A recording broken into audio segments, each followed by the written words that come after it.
बिस्मिल्लाहिर्रहमानिर्रहीम। कायदे आज़म रहमतुल्लाह अलैह ने जो है वो बर सग़ीर पाक व हिंद के मुसलमानों को इकट्ठा कर दिया। और कमाल ये था कि जिनकी ना हमारे साथ ज़बान मिलती थी, ना शक्ल सूरत मिलती थी, ना तहज़ीब व तमद्दुन मिलता था, उनको एक कौम बना दिया। बावजूद इसके कि सरहदें जो हैं हमारी मिलती नहीं थीं, दूर थीं, 1000 किलोमीटर दूर थीं। और ये एक इत्तेहाद का पहलू था।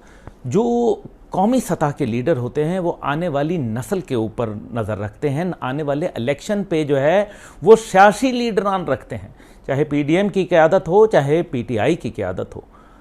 जो नफ़रतें भर दी गईं और जो एक दूसरे के ख़िलाफ़ जिस अंदाज़ के अंदर हम पेश आ रहे हैं, चाहे वो पाकिस्तान में हों या बैरून मुल्क हों, ये बहुत ख़तरनाक अमल है और इसको रोकना वक्त की ज़रूरत है।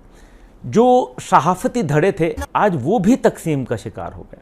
आज अलमिया ये हो गया कि कौम को रियासत पे एतबार नहीं रहा, कौम को अदालत पे एतबार नहीं रहा, कौम को सियासत पे एतबार नहीं रहा, कौम को हुकूमत के ऊपर एतबार नहीं रहा, कौम को मईशत के ऊपर एतबार नहीं रहा, कौम को सहाफ़त पर एतबार नहीं रहा।